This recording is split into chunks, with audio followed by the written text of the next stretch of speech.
فلا اقسم بمواقع النجوم، یہ لا جب آتا ہے پہلے تو وہ مخاطب کی بات کی نفی کرنے کے لیے، اٹ از لائک دیٹ، یہ نفی ہے. لا اقسم بیوم القیامہ، تمہارے خیالات غلط ہیں، میں قیامت کی قسم کھاتا ہوں. تو فرمایا فلا اقسم بمواقع النجوم. وقع یقع کے کیا معنی ہے؟ اور یہ سورت کون سی؟ واقعہ. اذا وقعت الواقعہ، وقع گر جانا، پڑ جانا، یہ ستاروں کے ڈوبنے کی جگہ ہے. فلا اقسم بمواقع النجوم وانه لقسم لو تعلمون عظیم. اور اگر تم جانو تو یہ بہت بڑی قسم ہے جو ہم نے کھائی ہے. اس وقت کا انسان کیا سمجھتا کہ ستارے کہاں جاتے ہیں، کہاں غروب ہوتے ہیں، کہاں گرتے ہیں؟ آج ہمیں معلوم ہے. سورہ حامیم سجدہ میں جو کہا گیا ہے سنریہم آیاتنا فی الآفاق وفی انفسہم حتی یتبین لہم انہ الحق، ہم انہیں اپنی نشانیاں دکھائیں گے آفاق و انفس میں، یہاں تک کہ یہ بات واضح ہو جائے گی کہ قرآن حق ہے. آج ہمیں معلوم ہے خلا میں بلیک ہولز ہیں، اور یہ بلیک ہولز بڑے بڑے ستاروں کے پچکنے سے، پچک جانے سے پیدا ہوئے. اور جب وہ بڑے ستارے پچکتے ہیں، جو خلا پیدا ہوتا ہے، ویکیوم، اس میں بڑی طاقت ہوتی ہے، اس کے پاس سے کوئی سیارہ، کوئی ستارہ گزر جائے اسے کھینچ لیتا ہے قبر کے اندر. یہ بلیک ہولز کا تصور. اسی لیے اللہ نے اس وقت کے لوگوں کے لیے کیا کہا؟ فلا اقسم بمواقع النجوم وانہ لقسم لو تعلمون عظیم انہ لقرآن کریم. یہ بہت باعزت قرآن ہے. فی کتاب مکنون، ایک چھپی ہوئی کتاب میں ہے. لا یمسہ الا المطہرون، اسے چھو ہی نہیں سکتے مگر انتہائی پاک ہستیاں. اس کے کیا معنی ہے؟ پہلی بات تو ہمیں معلوم ہو گئی، مراد فرشتے ہیں. بے ایدی سفرۃ کرام بررہ، اسی کی شرح ہو رہی ہے نا.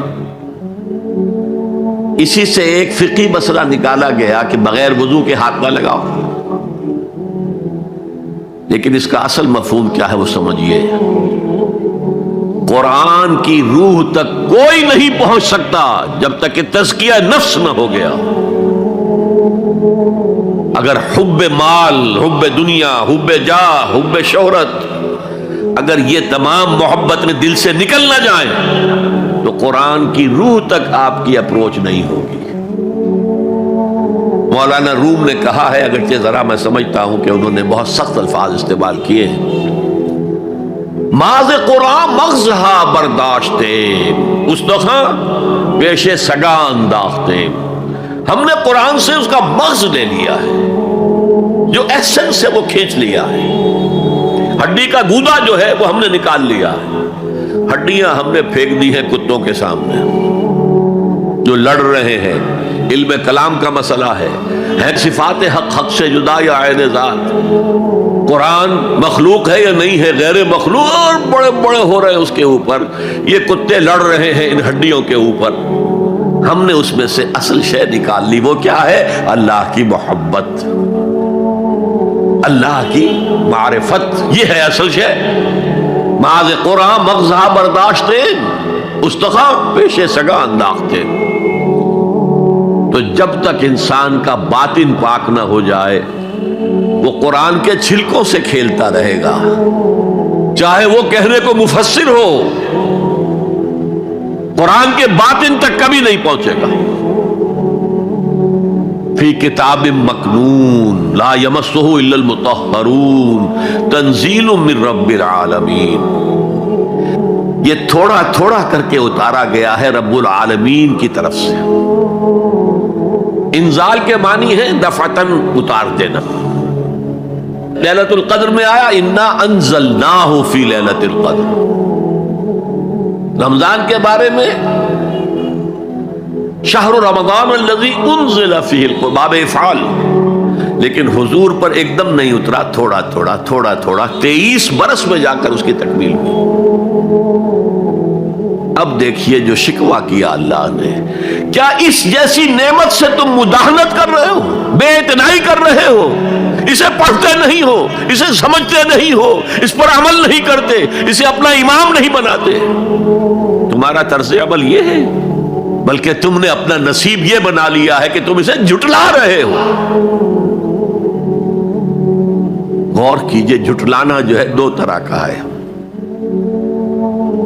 ایک ہے زبان سے کہنا کہ یہ نہیں ہے، کوئی اللہ کا کلام نہیں ہے، یہ قرآن وغیرہ جھوٹ، سب اساطیر الاولین ہیں، یہ محمد نے گھڑ لیا ہے وغیرہ وغیرہ، جھٹلانا ہو گیا۔ ایک جھٹلانا ہے عمل سے جھٹلانا، مان تو لیا اللہ کا کلام ہے لیکن اس کی حرام کردہ شے کو اپنے لیے حلال کیا ہوا ہے۔ حدیث نبوی ہے، ما آمن بالقرآن من استحل محارمہ، اس شخص کا قرآن پر کوئی ایمان نہیں ہے جو اس کی حرام کردہ چیز کو اپنے لیے حلال ٹھہرا لے۔ اس اعتبار سے غور کیجئے، اور اس کی مثال بھی دی ہوئی ہے سورہ جمعہ میں، مثل الذین حملوا التوراۃ ثم لم يحملوها كمثل الحمار يحمل اسفارا بئس مثل القوم الذین کذبوا بآیات اللہ واللہ لا یہدی القوم الظالمین۔ مثال ان لوگوں کی جو حامل تورات بنائے گئے تھے اور پھر انہوں نے اس کی ذمہ داری کو ادا نہیں کیا، اسے قائم نہیں کیا، اس کے احکام پر عمل نہیں کیا۔ جیسے فرمایا ہے سورہ اعراف میں، قل یا اہل الکتاب، کہہ دیجئے اے نبی صلی اللہ علیہ وسلم، اے کتاب والو، لستم علی شیء حتی تقیموا التوراۃ والانجیل وما انزل الیکم من ربکم، تمہاری کوئی حیثیت ہماری نگاہ میں نہیں ہے، تمہارا منہ نہیں ہے کہ ہم سے دعا کرو، جب تک کہ تم تورات اور انجیل کو اور جو کچھ نازل کیا گیا تمہاری طرف اسے قائم نہیں کرتے۔ آج اللہ ہماری دعائیں نہیں سنتا، 30 لاکھ جا کر حج کرتے ہیں، دنیا کے حالات میں کوئی ذرہ برابر فرق آتا ہے؟ اول تو حرام کی کمائی سے حج ہو رہا ہے، تو حج ہے ہی نہیں سرے سے۔ جو کچھ کرتے گئے تھے سودی کاروبار وہی آ کر دوبارہ شروع کر دیا۔ سرکاری ملازم تو جو رشوت پہلے لے رہے تھے اس کے بعد آ کر شروع کر دیا۔ یہ کیا ہے؟ یہ تکذیب بالعمل ہے، جھٹلانا ہے۔ تم نے اپنا نصیب یہ بنا لیا ہے کہ تم قرآن کو جھٹلا رہے ہو جیسے کہ انہوں نے جھٹلایا تھا۔ مثل الذین حملوا التوراۃ ثم لم يحملوها كمثل الحمار يحمل اسفارا، ان کی مثال ان گدھوں کی سی ہے جن پر کتابوں کا بوجھ لاد دیا گیا۔ مکالمات فلاطوں، گٹھڑی باندھ کر گدھے کے اوپر رکھ دیجئے تو کیا وہ واقعی منطقی اور فلسفی بن جائے گا؟ یہ مثال اللہ دے رہا ہے۔ اور یہ مثال کیوں دی گئی ہے؟ اس آئینے میں ہمیں ہماری تصویر دکھائی گئی ہے۔ تم اگر قرآن کا حق ادا نہیں کر رہے تو تمہاری مثال وہی ہے جو یہود کی تھی۔ بئس مثل القوم الذین کذبوا بآیات اللہ، بری مثال ہے اس قوم کی جس نے اللہ کی آیات کو جھٹلایا۔ تو زبان سے تو یہودیوں نے کبھی نہیں جھٹلایا تورات کو، عمل سے جھٹلایا ہے۔ یہ وہ 5 مقامات ہیں جن میں اللہ تعالیٰ نے خود اپنے کلام کی شرح بیان کی ہے، تعریف کی ہے، اس کی عظمت کو بیان کیا۔ اب میں آپ کے سامنے ایک حدیث رکھنا چاہتا ہوں، حضور نے کیا فرمایا۔ ایک حدیث سنا چکا ہوں آپ کو، عن عثمان بن عفان رضی اللہ تعالی عنہ قال قال رسول اللہ صلی اللہ علیہ وسلم خیرکم من تعلم القرآن وعلمہ، تم میں سے بہترین لوگ وہ ہیں جو قرآن سیکھیں اور سکھائیں۔ یہ حدیث بڑی عجیب ہے، یہ ترمذی میں بھی ہے اور دارمی میں ہے، اور اس کے راوی حضرت علی ہیں رضی اللہ تعالی عنہ۔ عن علی رضی اللہ عنہ قال، حضرت علی فرماتے ہیں انی سمعت رسول اللہ صلی اللہ علیہ وسلم یقول، میں نے سنا اللہ کے رسول صلی اللہ علیہ وسلم کو یہ کہتے ہوئے انہا ستکون فتنۃ، ان قریب ایک بہت بڑا فتنہ رونما ہوگا۔ حضرت علی فرماتے ہیں قلت، میں نے عرض کیا مل مخرج منہا یا رسول اللہ، اے اللہ کے رسول یہ فرمائیے اس فتنے سے بچنے کا، نکلنے کا راستہ کون سا ہوگا؟ جیسے آپ بڑے بڑے حالوں میں دیکھتے ہیں ایگزٹ، عرب ممالک میں لکھا ہوتا ہے مخرج، اگر کہیں آگ لگ جائے، کہیں دھواں بڑھ جائے تو نکلو، لال جو روشنیاں ہیں ان کے اندر جو نیچے دروازے ہیں ان کی طرف جاؤ، یہ مخرج ہے جان بچانے کی ہے۔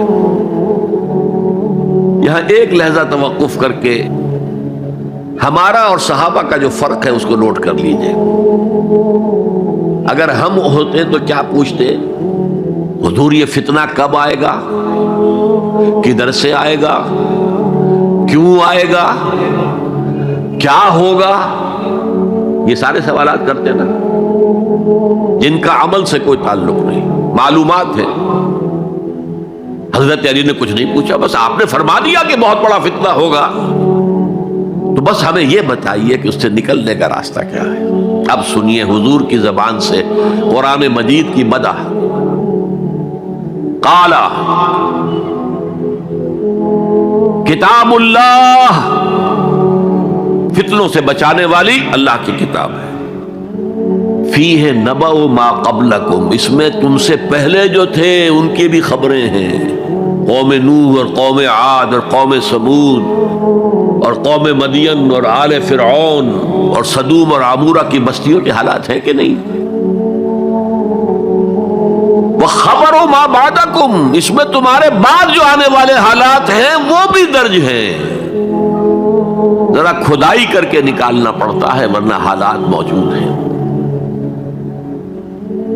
ایک اوپر کی چیز ہے، سامنے کی چیز ہے، ایک ذرا اندر سے کھدائی کر کے، لیکن یہ کہ حضور فرما رہے ہیں خبرو ما بعدکم وحکم ما بینکم، اور جو بھی اختلافات تمہارے درمیان ہوں گے ان کا فیصلہ بھی اس کتاب میں موجود ہے۔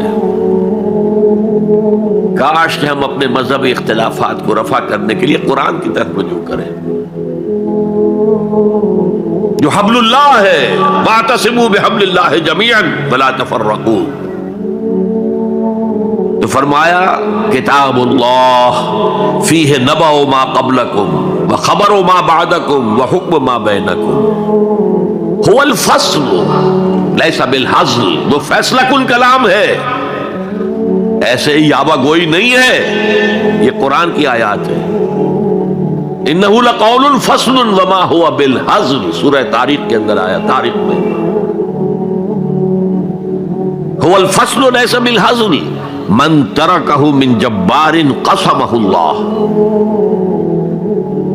اگر کوئی جبار شخص اپنی سرکشی میں اس قرآن کو ترک کر دے گا اللہ اسے پیس کر رکھ دے گا۔